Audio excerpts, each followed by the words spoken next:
And well, here we go. Hi there.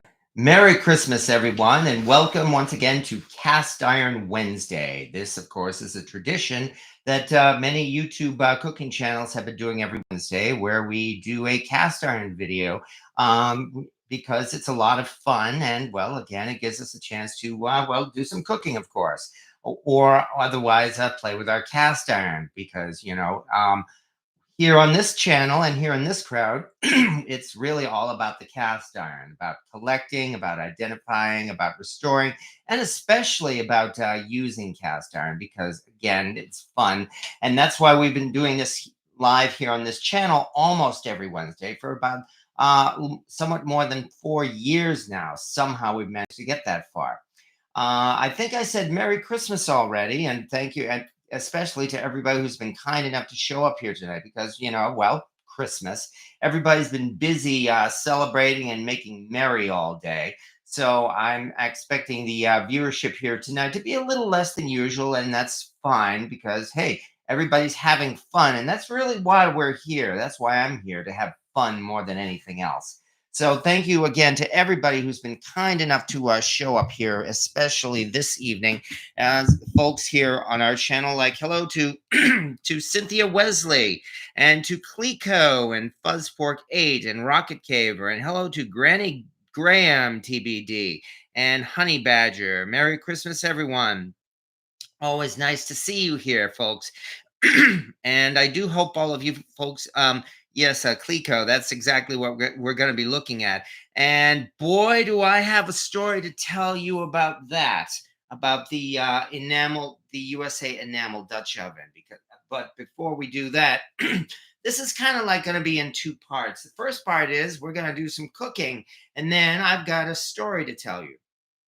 That's because we are tonight going to be making Osso Buco, which is essentially, as I found out, it's actually a pretty simple recipe of braised beef shanks. And really about the only fancy thing about it is the fact that we're using shank meat, which is something that we don't often get at the supermarket. I had to get this at the butcher as well. Let's take a look here, shall we? Namely that here, what we have here is, in fact, well, shanks.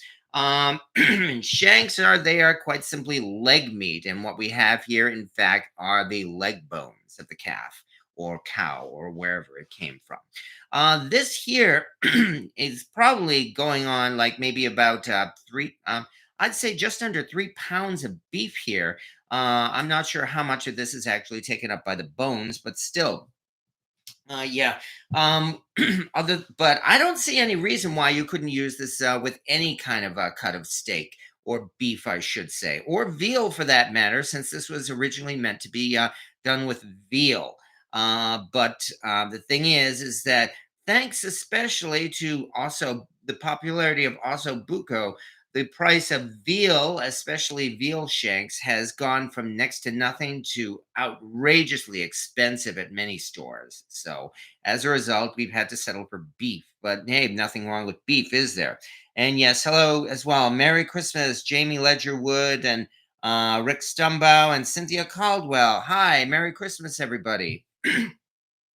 Anyway, we've got ourselves some beef shank here, complete with the bones. And what I did was I treated these the same way we would treat a steak, in that a few hours ago, I gave these things a nice liberal coating of kosher salt and rested them on a rack in the fridge, because that should give these a much better crust when we sear this in the Dutch oven.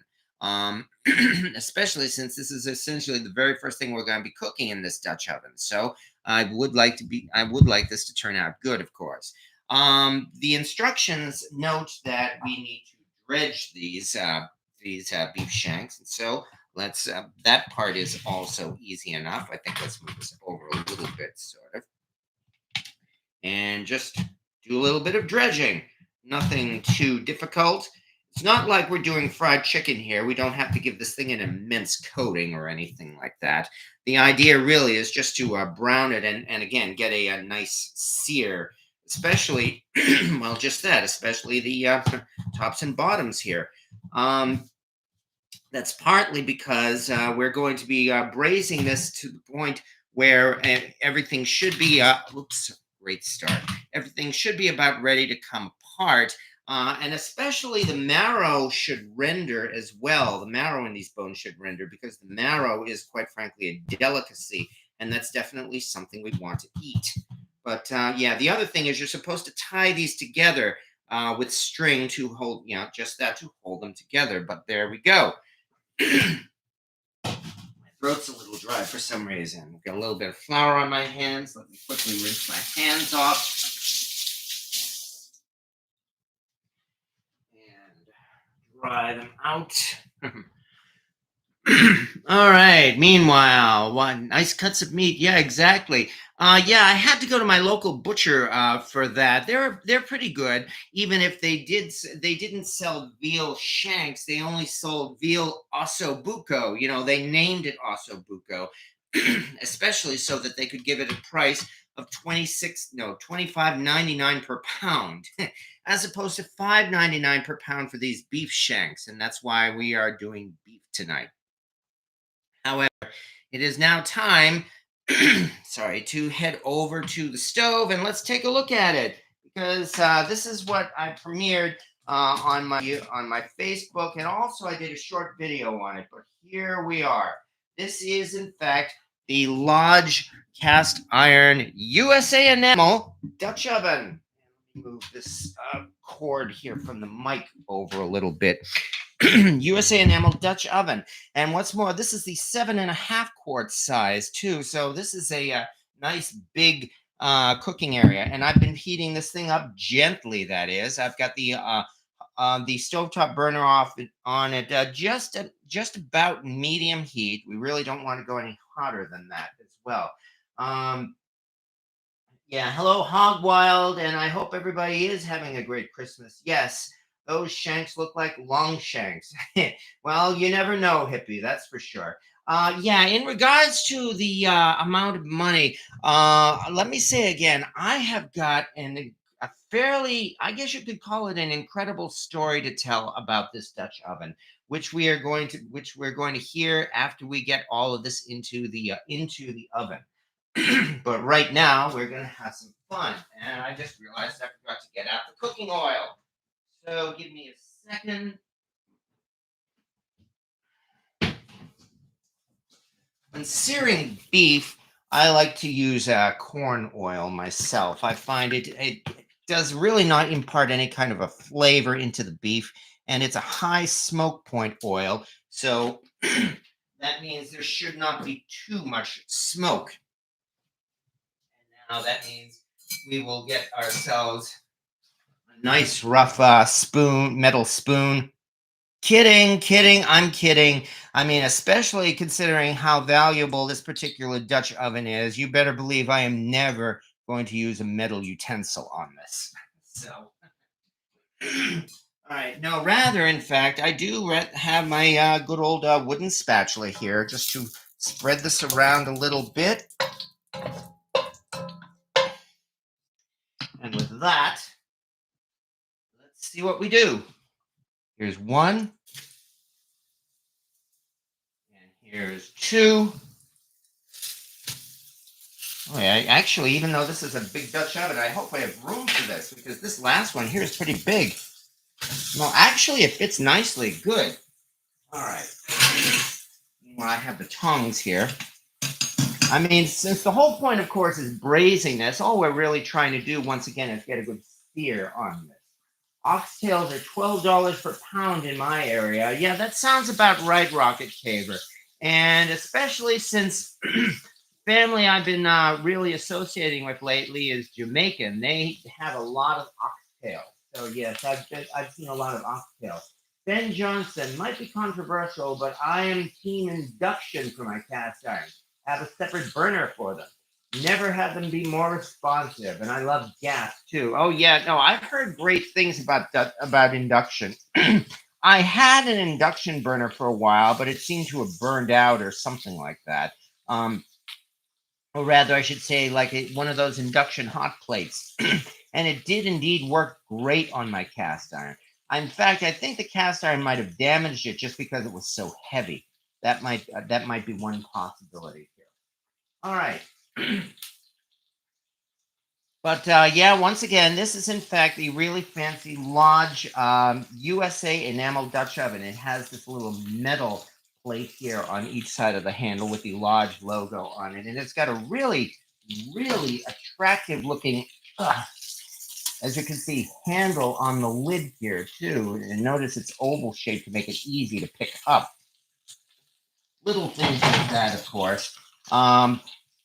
The important thing, of course, is the enamel, where supposedly they do 3 layers of enamel on this, which is more than they do on their less expensive cast iron enamelware. So let's carefully put these over. In fact, I think I'll do it this way, especially so that I don't. There we go. There's 1, 2, and especially this one. 3. Yeah, that doesn't look too bad. Let me press this down a little bit so we can be sure that it's contacting the surface. Right. They are expensive here too. Yeah, the inductions can burn out easy. There is that. Also, does that metal get hot on the handle? I don't know yet. This is my very first time using this. I have been heating this for a little bit. Oh, yes, I'm definitely feeling some heat on these handles here. The answer is yes. The handles do get hot.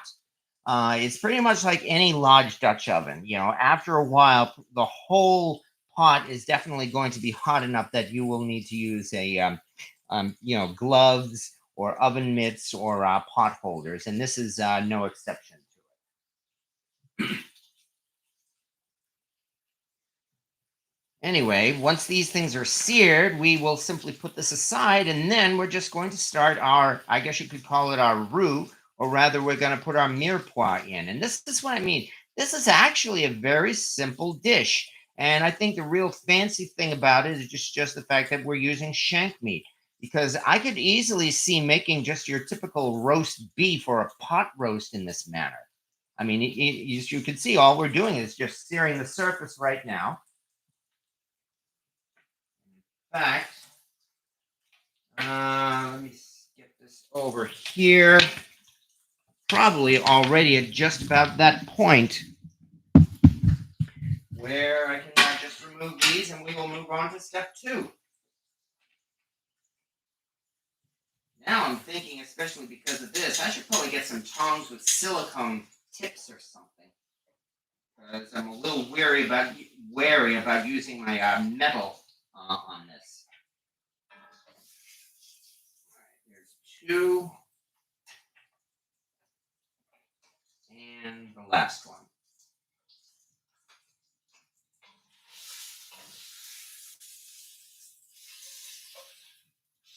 Come on, do it right, why don't I? There we go.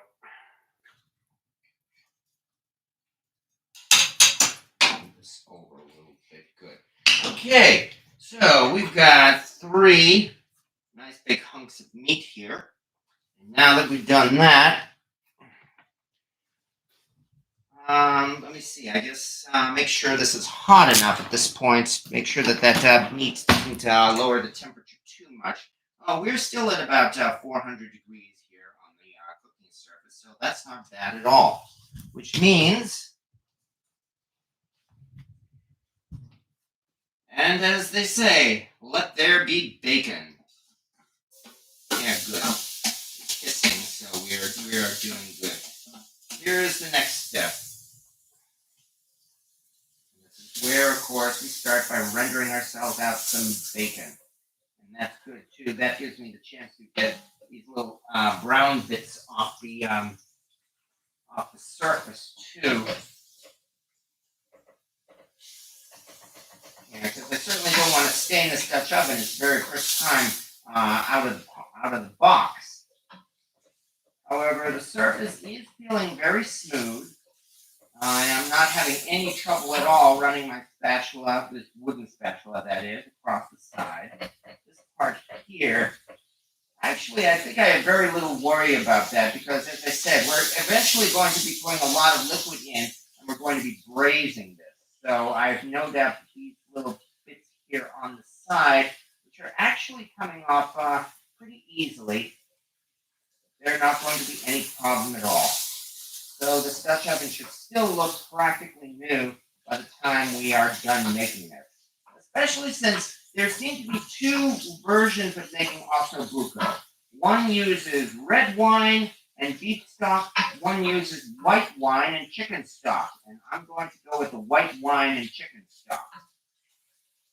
Anyway, it's only a matter, as I said, of trying to render the fat out of this bacon here, which will not take very long at all.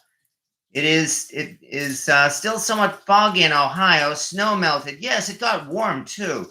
Well, relatively warm. Warm enough to start melting the snow. Yes. Okay, careful here. Ham and turkey with sweet potatoes. But yes, you're exactly right as well. We're going to be doing our usual mirepoix here. Celery, carrot, and onion cut up way small and slow simmered. Yes, exactly. Which is why, as I said, I don't see why we couldn't just simply make a pot roast using this very same manner here. It's your basic, just that. It's your basic mirepoix and a very simple braise. But that also means it's not going to be finished by the time this live video ends. I'm going to have to, once again, do like a reveal short video or something when this actually comes out of the oven in a couple of hours. And that's definitely what I'm going to do. However, at this point, might as well get going with it. And here is our mirepoix. Onion, celery, and carrots.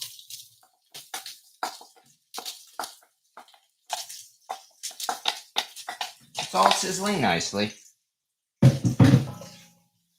And all we really need to do is soften it all up. So this may take a few minutes or so. I could even cover this. Actually, one other thing I need to mix in. And that would be garlic. Some minced garlic. That doesn't work. Let me pull out a spoon here.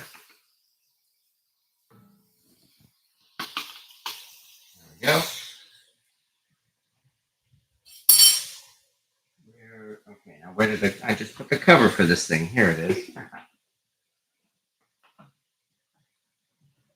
I have a great son. He sent me a picture of the sun shining today from Connecticut. Oh, I get it. I'm in Michigan. Yes. Oh, yeah. Remember the sun? I'm in mid-state New York where we have a lot of cloudy days ourselves. Even though the temperature has gone up the last couple of days, I haven't seen much of the sun. Although apparently the temperature here in New York is actually going to get up to, like, say, about 50 degrees or so by the weekend. So even though we had ourselves some snow, much of it is going to disappear. And again, I think I will cover this just to for a few minutes or so to let all of these vegetables soften. And that will give you another view here of the cover of this USA Enamel Dutch oven, which does not have the Lodge logo on top. It's just it's just plain metal. But again, since they have the Lodge logos on the side, they obviously don't need it. Also, they have a big USA Enamel logo underneath the bottom on the underside of this pot. Although, of course, I can't lift it up and turn it over now to show you. You'll get to see that a little later. But nonetheless, here it is in the what they call cherry red or cherry on top. Well, what can I say? It just appealed to me. So, as I said, I'll be telling the story behind this after this thing goes into the oven, and that's not going to take very long, is it? All right, you can't miss with red wine. All right, no, yeah, vegetable sweat. Yes, exactly. That's exactly what we're doing here. And we only have a couple more steps after this. After this, of course, we're going to start our roux and get and just that, get all of the braising liquid together. Looks like my deadbolt knob. Yeah, you could probably say that, although this thing was definitely made especially by Lodge. I mean, I don't think any of these parts here came from an outside source. And it does certainly look very nice, that's for sure. And again, considering the cost of this thing, I guess that's also certain to be expected. But we've got a pot here that is trying to compete with Le Creuset, and it also definitely has a price comparable to what you might pay for Le Creuset. The only reason I got this was because it was, in fact, on a Christmas sale earlier this month. Even so, well, as I said, I'll talk more about that in a little bit. Yeah. Also, for the record, I did actually buy this myself. This was not a Christmas gift in this case. So, I mean, this isn't would have been an incredibly expensive Christmas gift. I was not asking for it. So, but I did find I had an opportunity to get it. But as I said, we will get to that. Unfortunately, they did outsource the chrome parts. Okay, I'm wrong about that. Then I apologize. Nonetheless, it is nice at least that they have their own enamelware foundry here in in South Pittsburgh in the USA. So all the rest of this is, well, just that, made there in house. So that's not so bad. Unfortunately, they did not. Okay, yeah. Yeah, I just checked the price. Yes, exactly, Diane Powell. This thing is not cheap. I'm not denying that.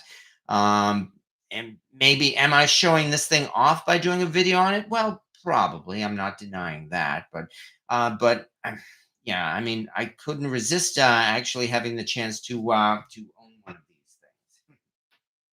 Yeah, they are awesome and beautiful Dutch ovens. Yes, they are. Oh, I can certainly hear something on the inside. Oh yeah, I am very proud of this, and this is something I'm going to be getting a lot of use out of. This chrome handle does not feel hot yet,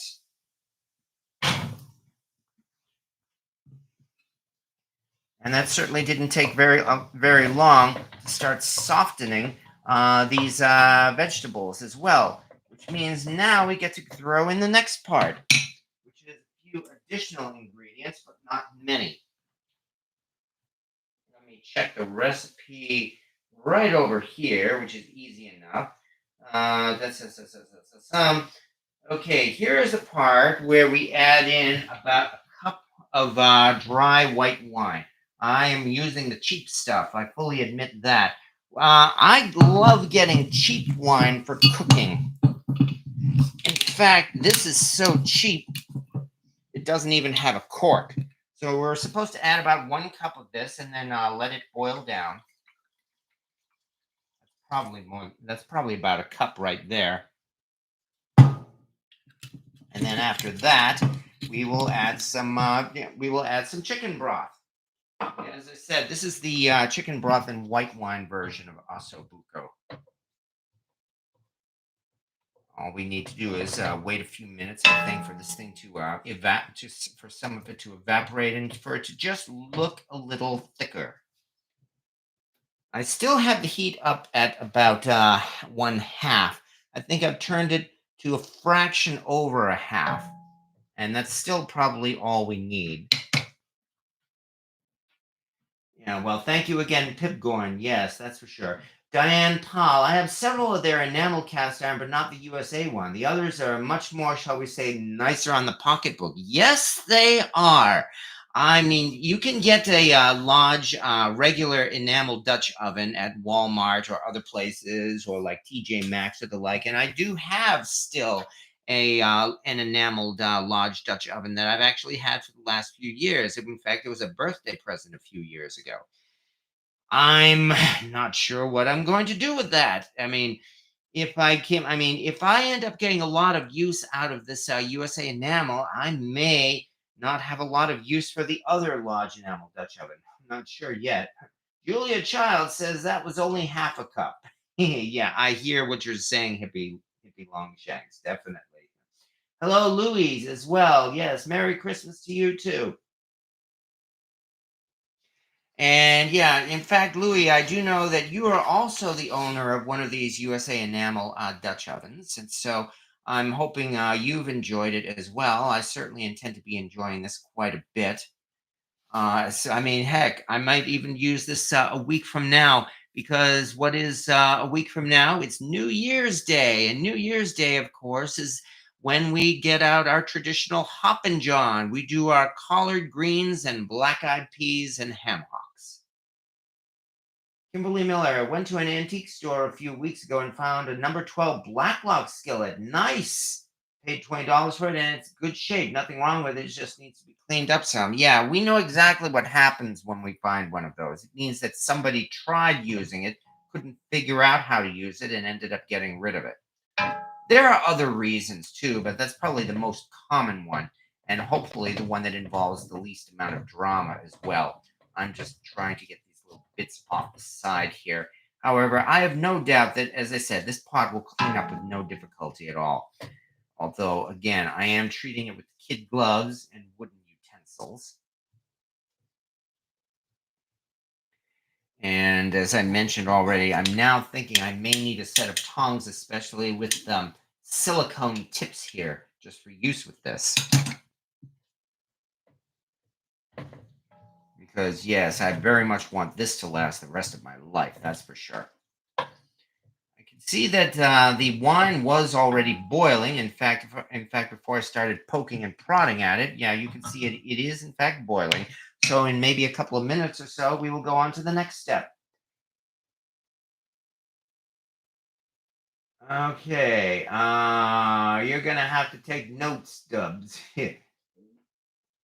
Glad you made it, Louis J. Yes, exactly. Taiwan didn't give me enough washers for my lodge tower. A tower? Oh, you? Oh, yeah, that's that metal cast iron stand, isn't it?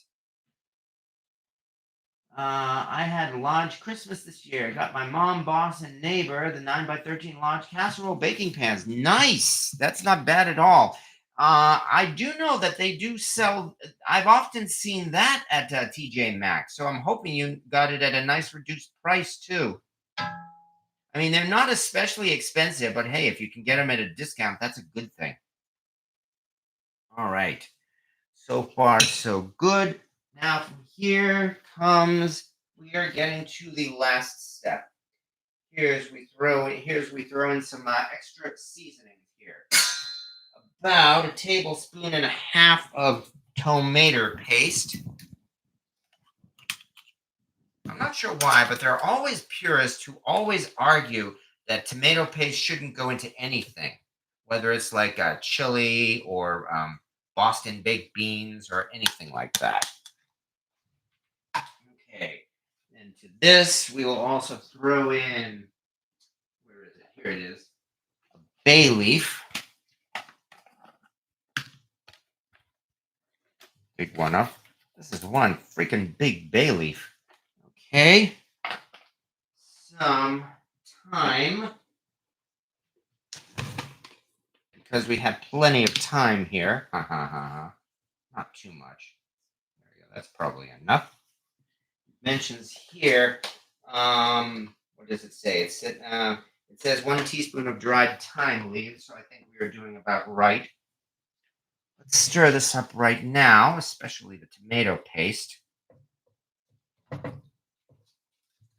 then to this, we add about 2 cups of chicken broth, which is, of course, about half a box.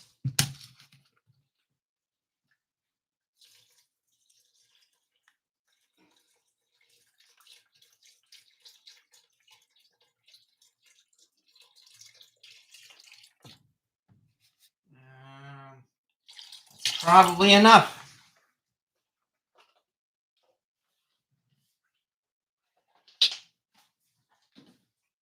So anyway, as you can see, there's really nothing to it. Let's mix all this around.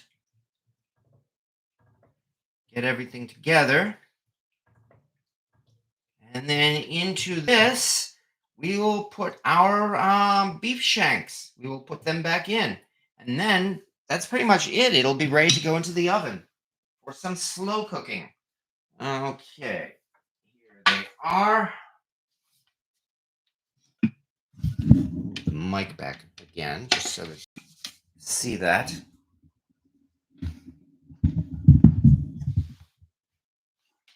All right.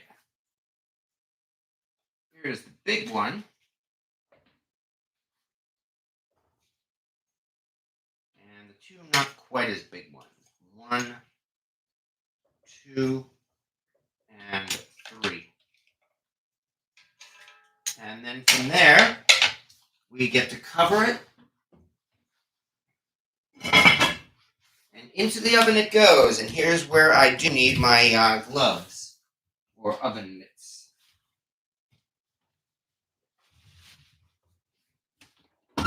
The oven is only at 300 degrees. This is going to be a reasonably slow cook. And in we go. I'll turn this off.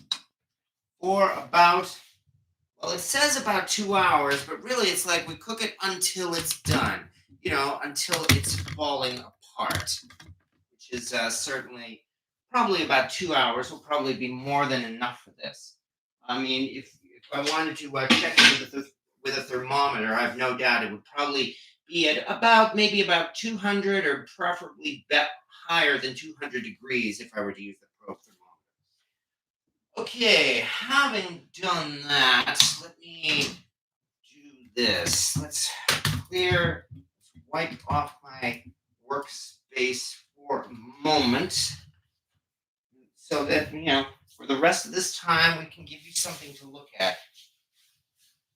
Because I know it's only been about half an hour, and lo and behold, it's already in the oven.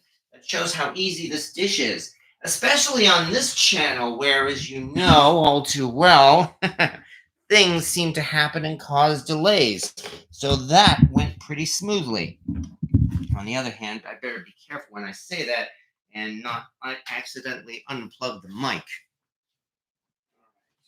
Just 1, 2 things, and we will continue from there.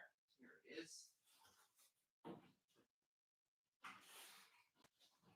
While that wonderful Dutch oven is in the oven, I figured might as well look at the other cast iron piece that I told folks about on my YouTube channel.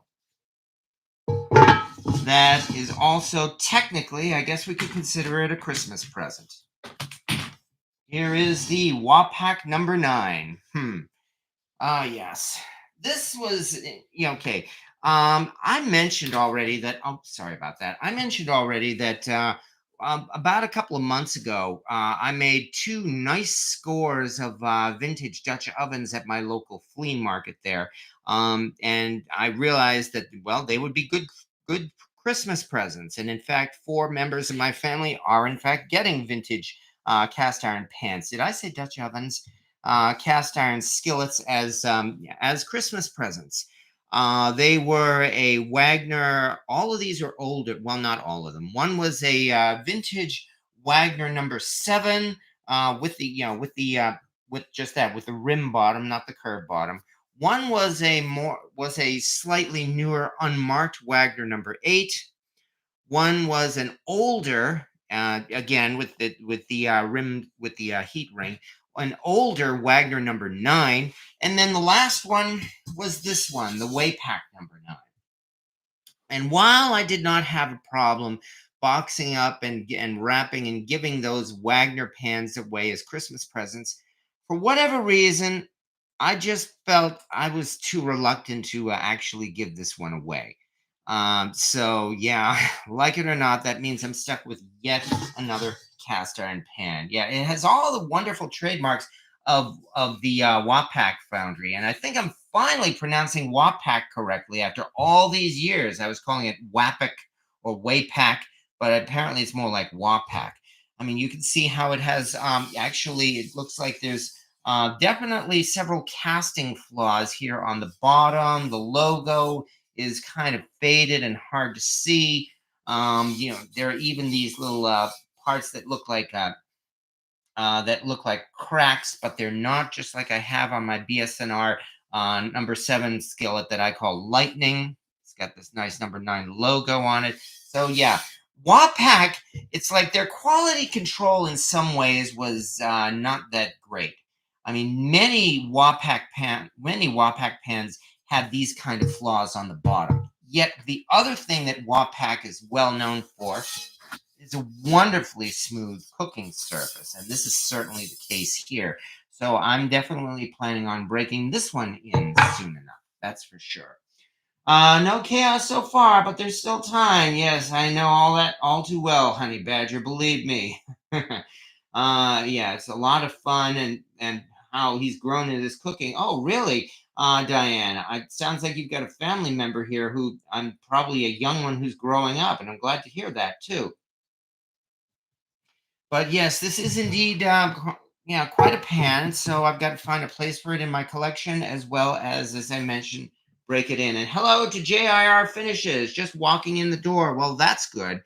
I mean, I suppose you can just have this playing in the background, and so while you settle down for the evening, because yeah, today was Christmas, and everybody has been out making merry and seeing family and friends, and that's all good. So I'm really just here to for everybody to help everybody relax and wind down. However, now that we've said all that, as I promised, I've got a story to tell. A story that is the Lodge Cast Iron USA Enamel Dutch Oven. Yeah. Oh, I see that barefoot. Yes, we used it for cooking. Trust me, I have not been imbibing it. I'm not really much of a drinker. I'm trying to remember the last time I had a drink. I think it was actually several months ago. I mean, I love cooking with wine, as Julia Child says, but I really don't do too much drinking myself, which I guess is not a bad thing. Yes, story time. Okay, here's the thing. Now that Okay, USA Enamel Dutch Oven can be, I mean, it is also the largest one they have, the one that is 7.5 quarts in size. And on Lodge's website, that thing goes for $350. Well, I had a plan. I came up with a plan based on my own finances earlier this fall, and that plan involved Bitcoin. You may remember a few years ago, I actually did that as well. That's how I ended up with my stove, my huge stove 13 quart enamel Dutch oven. I cashed in some Bitcoin for that. Well, yes, that's only because I did get into the Bitcoin thing, not at the very beginning. If I got into the Bitcoin thing at the very beginning, I probably would not need to work a job right now, because yeah, you know how all those Bitcoin millionaires and all that. But that's more proof as well that Bitcoin is really just a multi-level marketing scheme.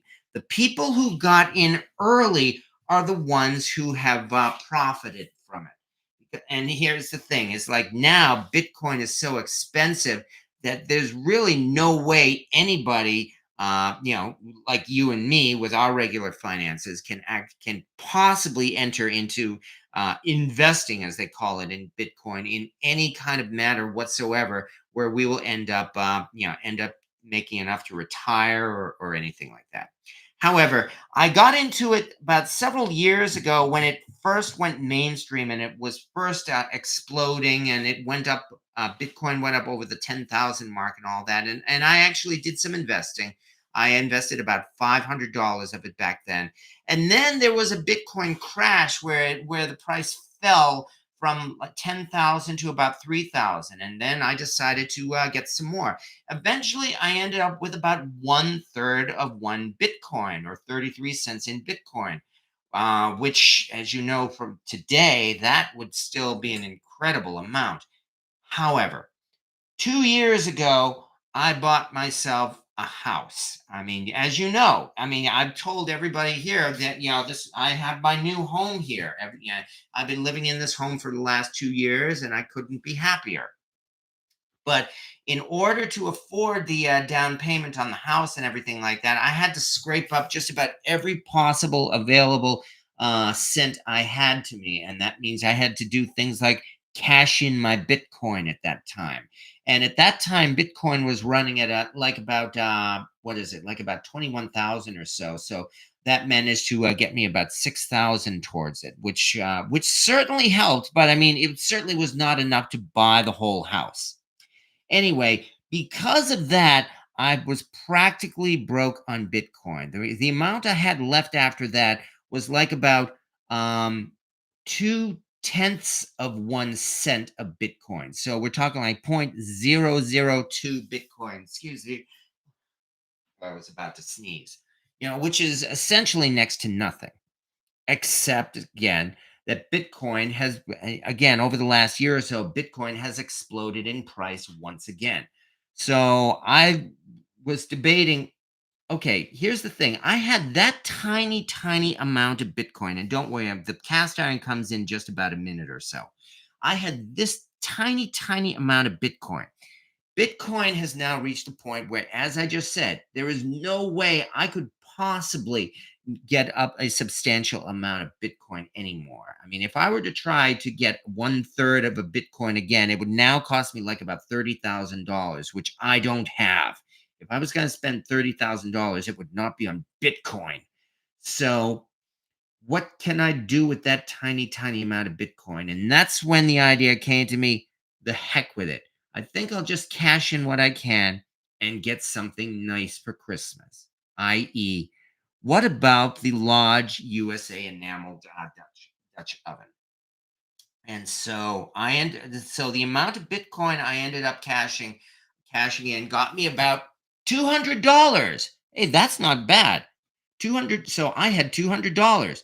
And at that time, as you know, over the past month or so, Lodge has had a really deep sale on the USA enamel, so that the 7.5 quart USA enameled one, which normally goes for $350, was selling for $250.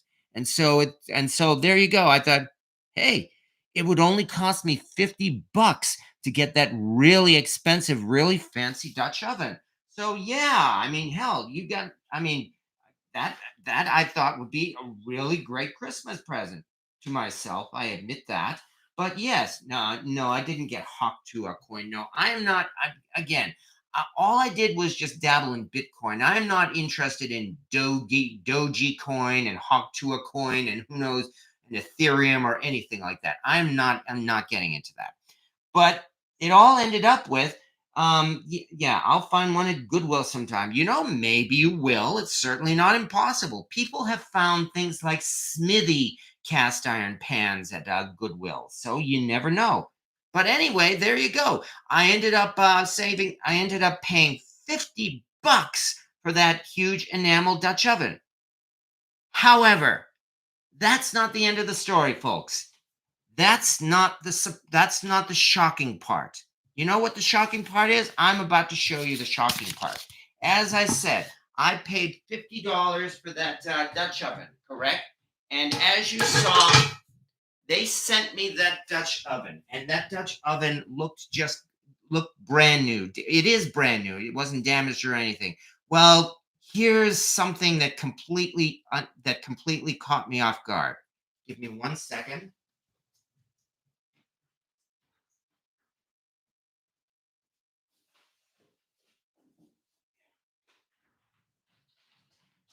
You know what happened? They sent me two of them. Yup. This is a second one. Let me back this up a little bit. I swear, when that showed up on my porch, there were not one of them. There were two of them. Oh, and by the way, actually, how about this?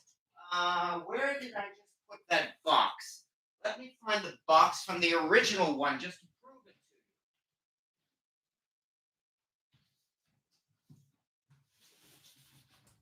to you. Here's the box from the first one, the one that I unboxed just today. So yes, this is actually a second USA enameled Dutch oven. And when I saw this, I swear my heart stopped. I mean, I'd say, wait a second, why in the world did I have two? And the first thing I did was I ran and checked my checking account, and they had only charged me for one. And I went to my Lodge account. You sign in on Lodge's website and set up an account there to keep track of your orders. And they had only charged me for one. I couldn't believe it. And so I debated what to do, and I decided I was going to tell them. I was actually going to call them up and tell them that what had happened, that apparently some kind of a mistake had been made in shipping. So, yeah. Oh, yeah. And you know why I said this? Because I have had wonderful dealings with Lodge Cast Iron. I've been to South Pittsburgh. I've met Lodge employees in person. I've dealt with their customer service. Lodge is a wonderful company. And I'm not saying they're not paying me to say that. Lodge has world class customer service. I mean, if this was freaking Walmart, do you think I'd say, "Oh yeah, I'm gonna call you up and tell them this kind of a mistake was made, and I got an incredibly expensive piece for nothing"? So no, I called up Lodge Cast Iron and I told them to track my order, and and explained, yeah, and I said I can even send you photos of this. Well, you know what they told me? They said, "You can keep it." They let me keep this. I mean, they didn't argue or anything like that. So, yeah. As a result, here's what we're going to do now. Let's have another unboxing, shall we, folks? I unboxed one USA Enamel Dutch oven. Let's take a look at another one. Anyway, but yeah, they probably tell you to keep it. Guess what? You're absolutely right, Focused Fury. That, well, I, I don't think it was because I was honest. Well, I don't know, but still, you gain more when you're honest. Well, okay, I'm not gonna go there actually, okay? Yeah, exactly. Merry Christmas. So they recognize you. Well, I don't know. I don't think the person I spoke with in Lodge's customer service recognized me as anybody other than just a customer. So, but and now you know the rest of the story. Okay, so there we go. Which means, hey, let's take a look here again. Oh, in fact, this thing is still sealed. It's still taped shut. There is one single piece of tape here on the bottom that is holding this whole thing shut. So let's very quickly get out a knife, flick it, try again, flick it again. There we go. And that means here comes number 2. Yeah, watch the box will be empty and they played a joke on me. No, I don't think so. This thing does not feel empty, that's for sure. Anyway, this is the Lodge Cast Iron USA Enamel Dutch Oven. Well, it just says USA Enamel and it says Tennessee, of course. And there it is. And this is exactly how the other one came as well. So, well, I don't know about karma. So other than that, it's exactly the same. It comes with this little booklet here. Louis has one, so he knows exactly what this looks like here. This part here is in Spanish, but here's the part here. Made in Tennessee, rooted in quality, inspired by legacy, designed to break the mold. Yeah, it certainly did break the mold, that's for sure. Use and care. Let me see. You can use enamel cookware on the stove top and in the oven up to 500 degrees. It's safe to use this piece to marinate or refrigerate food. Yeah, these are a couple of cast iron questions that everybody asks. Can handle acidic and alkaline ingredients. Tomato sauce, we know that. Cook with wooden, silicone, or nylon utensils. Metal can scratch the enamel. Allow cookware to cool. Technically, enamel cast iron is dishware washer safe, but we prefer hand washing to preserve the finish. Avoid citrus-based cleaners that can dull the enamel, the gloss. Storage tips. Interestingly, this one does not say anything about a glass top stove, so people are still going to be asking questions about that, as well as the Lodge limited lifetime warranty. So yeah, there's 2 of them. And here again is this lid, along with U71L or IL I'm not sure if that's some kind of an well, it must be some kind of an identification mark. I don't know if it's a mold number or anything like that. But other than that, looks exactly the same as the other one. Let me put this down so I don't drop it. Yeah, I know myself. Let's just say that. And just like before, I think I've got to move this out of the way. Here it is once again, the Lodge Enamel Dutch Oven. It even comes with these little tabs that you can stick here on the rim, so that way you'll be able to get air on the inside when you store it. So, but anyway, actually, let me put that lid back.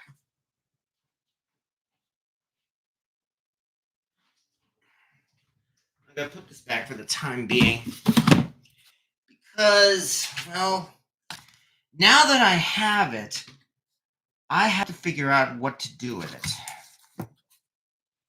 Anyway, hi, Jamie Ledgerwood. I've been saving for this Dutch oven for a few weeks. So far, I have $16.25. I'll get there by May Day. Yeah, I know. I used my Lodge Dolly Parton Jolene pan at my parents' place today to make a cookie. Well, congratulations! And they were impressed by the Made in USA and Dolly Parton collab. The little tabs also help to prevent chipping the enamel along the edge. Yes, exactly, Clico. You're exactly right. Hog Wild, I had a small chip on the handle of mine, and they sent a new one and told me to keep the old one. I'll keep using the old one and have a spare in case anything else happens. Well, there you go, Hog Wild. Merry Christmas to you, too. So, yeah, I mean, that's what I mean about Lodge's customer service. I mean, there are many, many people who have experienced that. They've called Lodge, gotten a free replacement, and they were told that they could keep the original. If the original one was broken, well, that means it's up to us to get rid of it. But excuse me, if it's something like what Hog Wild had, then you've got yourself not one but two perfectly good and functional cast iron pans or enamelware in this case, in your case. In my case, this just happened to be some kind of a shipping or inventory error.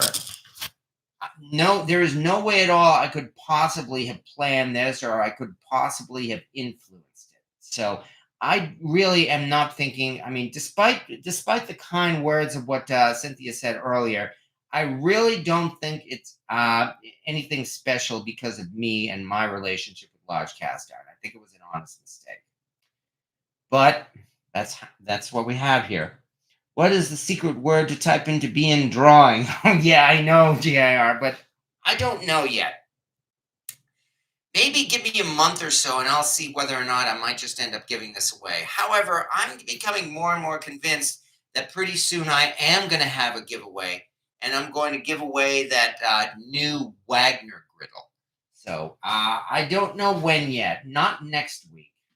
Next week's New Year's and all that, and I've been running around and I'm pretty tired. So I'll figure. Yeah, secret word is no way, Jose. So at some point in the near future, I think I am going to have a drawing for that Wagner griddle. Yeah, because it is a nice cast iron griddle. I mean, despite all of the suspicious stuff that people have said legitimately about the new Wagner company, it is still a good piece of cast iron, and it would certainly be worth it for somebody to use if somebody doesn't already have one of those. All right. So anyway, that's my story, and I'm sticking to it. Yeah, I mean, I am utterly shocked at what happened. I can only call it good luck,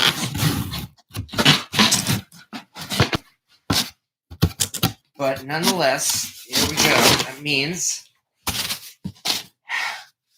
So, considering the fact that I only technically paid $50 for it and the Bitcoin investment paid for the rest, for $50, I ended up with two Lodge USA enamel Dutch ovens. I'd like to see anybody get a better deal than that. and it was largely unexpected, that's for sure. JR finishes. I like that griddle a lot. Yes, exactly. Is it big enough for your 500-degree chicken? Oh, this is more than big enough. I mean, the 500-degree chicken I have made in a large 5-quart Dutch oven, and also a BSNR number 8, which is a 4.5-quart Dutch oven. And it does a wonderful job either way. This is much bigger than that. And, I haven't measured it with a ruler yet. So, okay. It'll be rare, rare, very rare someday. Yes, exactly. Well, Oh, I will not go down that route, Clico. I mean, again, thank you for the kind words, but I'm not saying anything else. Okay. Other than that, but anyway, we've also got our, that pan is in the oven as well. Oh, and I can smell it, by the way. Oh, yeah, definitely. I mean, it's got a, yeah, I can tell. And like maybe it's only been what half an hour or so. It's supposed to be about 2 hours. So like I'll be taking this out of the oven at like about 8:30 at about 10:30 tonight. So, but that's not the first time I've done it. Maybe a 10-pound turkey at 500. If you look on my channel, Sam Ostroff, you'll know that several years ago I did do that. I did use the 500-degree method on a turkey. Although, admittedly, I did not use the Dutch oven method. I used a skillet, and it turned out a pretty good turkey. I don't think it's the best turkey in the world. It might have even maybe overcooked the white meat a little bit. But again, look it up, and you'll see that I did a 500-degree turkey. Just search on my channel for that, and the results were not bad. I consider that to be an emergency turkey method. If for some reason or another you need to cook a turkey fast, I guess. but it worked out pretty good, that's for sure. Is the Wagner griddle as smooth as the 1950s models? I would say yes. It's not polished smooth, by the way. It does not have the polished smooth surface, but it has a nice smooth surface, more smooth than you would get from, say, a large cast iron griddle. But it's not bad at all. Do I still have it over here? Since I've mentioned it and since we have a little time, let me put this down. And if you like, I will go and get that Wagner griddle again.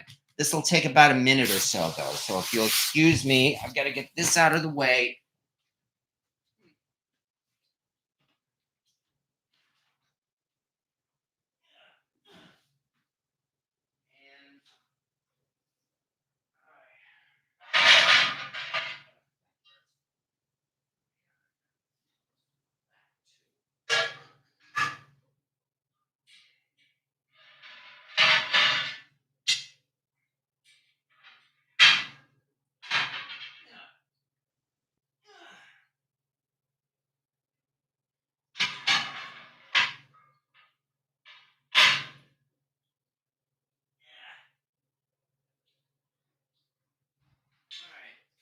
Sorry for the delay, but here it comes once again. In fact, there's a stain part here. When I actually cooked on it, I think I actually burnt the food a little bit, and I ended up just putting a little bit of extra seasoning onto this. But here it is nonetheless. Here is again that Wagner griddle. Let me bring the camera down a little bit, as best as I can, so that you can closely examine the surface. The surface is not glass smooth. It does, in fact, have, as you can see, it's got these little pock marks on it, but it is definitely a smooth surface. It is one that nobody would have a problem cooking on, that's for sure. And as I said, it is not as rough, so-called rough, as a modern day large cast iron pan. And while we're at it, here's the back again, which shows it is a Wagnerware. They're using the Sydney logo, even though this was not made in Sydney, Ohio. Utility grill, the same model number used by Wagner, but it does have its own identification. Yeah, I keep bumping the camera. It does have its own identification mark here under one handle, which can identify this as being a modern Wagner griddle and not an older one. Which is ironic anyway, as folks have pointed out, the modern day Wagner griddle costs more than what you would get the vintage griddle for on eBay. You know, they sell this thing for $240. So if they're trying to counterfeit, well, I don't think they're doing a very good job there. The Wagner and Griswold griddles with the reinforced bottoms are the way to go. Less likely to warp and better on stoves. Oh, there is that, so. All right. Hubby is over full of dinner and says hi. Well, that's the best way to spend Christmas. That's for sure, Val. And war in Ukraine. Merry Christmas, everybody. Yes, exactly. And again, I hope everybody has had a good Christmas here. I yelled at everybody here not to send me cast iron for Christmas. And thank you very much for taking my word. And yet I ended up with more cast iron. 2 big, huge enamel Dutch ovens and that number 9 Wapak skillet. I guess that's why they call it cast ironitis. Because now it's like more and more, my give it away pile just keeps growing. But I'll work on that. All right, Radagast just got home from the brother and sister-in-law's home for dinner, too. Oh, nice. True Wagner isn't rough looking like that. So you're saying it probably would have been polished then in the old days. You might be right, because because we do know that Wagners, at least in their prime, they definitely had a nice polished, smooth surface. That's one reason why they're so popular, of course. That 5023, did it say 23? Yes, it did. Somebody figured out what the meaning of these numbers were. 5023. 23 might have been the year that it was actually manufactured, 2023. I'm not sure if the 50 stood for if some kind of a 50th anniversary thing, or if maybe that Wagner originally introduced this griddle in 1950. I'm not sure. I'd have both of those large pots cooking down tomatoes in summer to make the sauce. Well, there is that. Is the cat still under the tree? Right now, she isn't, as a matter of fact. I mean, she's been living under that tree, yes, but she's not there right now. She might have gone upstairs because that's where her litter box and her food dish are. So she may have gone up there to, do what cats do. 1950 and 2023. Okay, so there you go, Fuzzfork 8. I guess you're right about that. Radagast, I almost missed the start of the live show. I was reading a book I got for Christmas in 1977. Oh, yeah. Oh, yeah. 6th time I've read Lord of the Rings. Well, congratulations. It was around 1977 that I read Lord of the Rings and The Hobbit for the first time, when I was like about 9 years old. And I was hooked, and I have been a Tolkien fan for life. Yes. But now, well, thank you for coming here anyway, Radagast. I mean, as you can see, it's been a pretty easy show. But again, we've got Osso Buco, which is essentially beef shanks braising in the oven. And as I said, it was so easy to make those. I could easily say that we could do any kind of a pot roast using that kind of method there. And that would probably turn out pretty darn good, too. In fact, I might very well do that the next time I do my next pot roast. As it stands right now, I'm definitely looking forward to trying out this beef when it comes out of the oven. That's for sure. All right, let me double check these comments as well. That means moving my mouse around a little bit. All right, Christmas gang. Is the cat still under the tree? Well, like I said, she's not there at this moment. The Wagner and Griswold with reinforced bottoms. Okay. A friend ordered a radio CD player and got a letter telling her they were out of stock. The next day, the radio came. She called the company and was told to keep the radio at no charge. Well, there you go, Radagast. Looks, I'm glad to hear actually that other folks have had that kind of luck.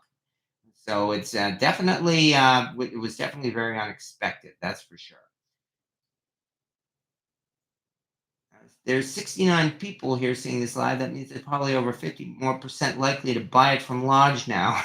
Well, there is that. I'm sure I'm probably advertising Lodge very just by saying nice things about them. But hey, that's about the best kind of PR that they can get because it costs them next to nothing to do it.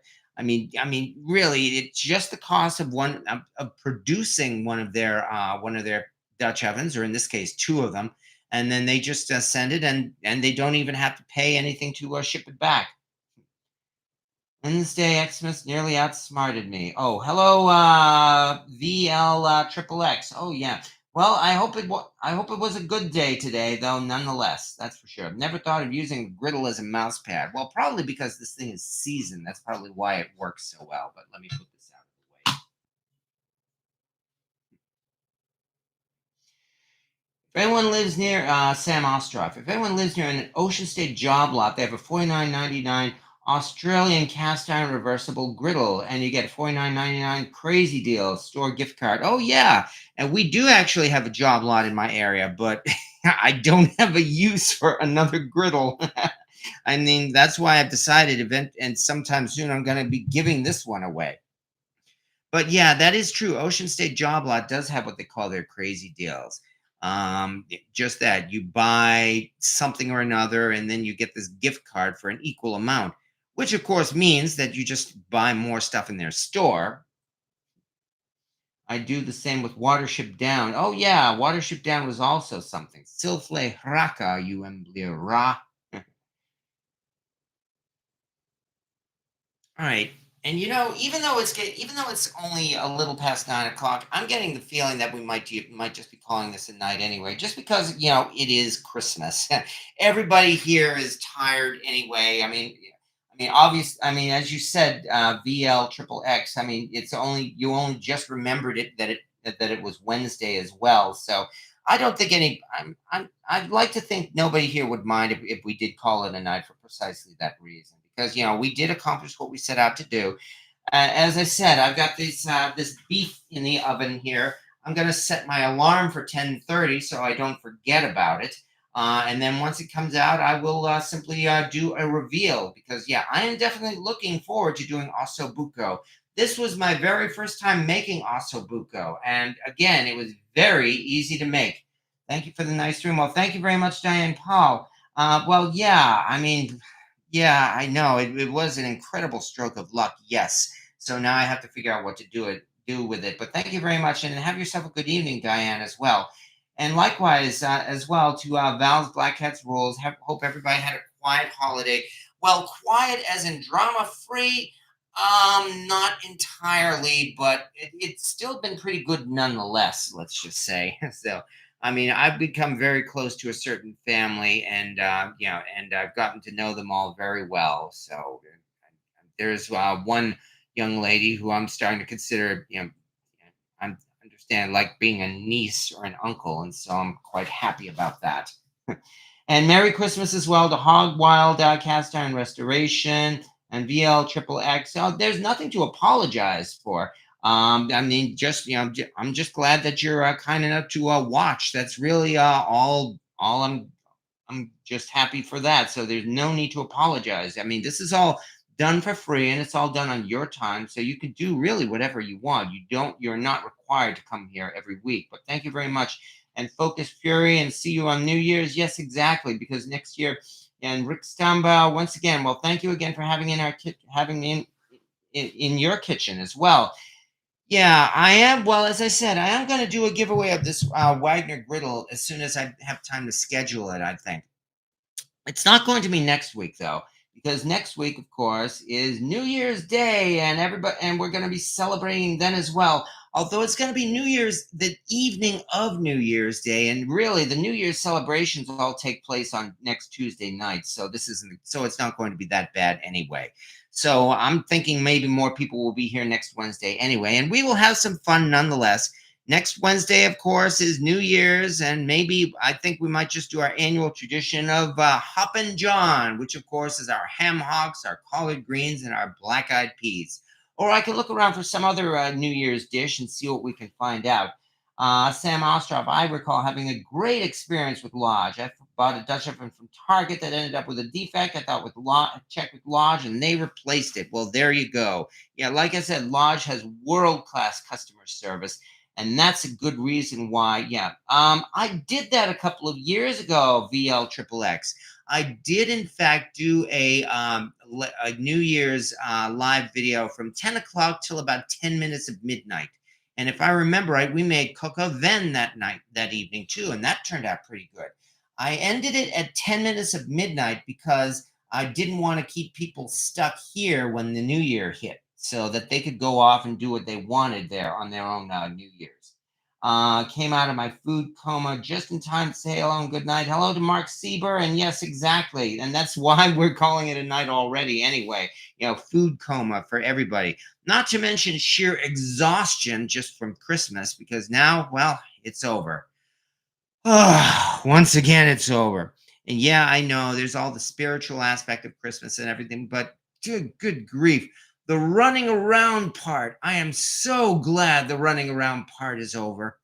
Now we, well, have to go back to work, but other than that, now we can recover at least from now until New Year's.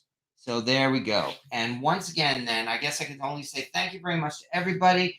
And we will all be calling this an evening. If they stuck it out to 11:50, then they wanted to celebrate. No, nobody was mad about that, because that way they all had a chance to say Happy New Year on their own, and that's what I wanted to do too. So, but next week is New Year's Day anyway, and we'll have already had the New Year. But well, there's no reason why we couldn't come by and just have some fun anyway here next Wednesday. Which is why, once again, that's why I guess all I can say is thank you once again to everybody for being here this evening. Have yourselves a Merry Christmas as well.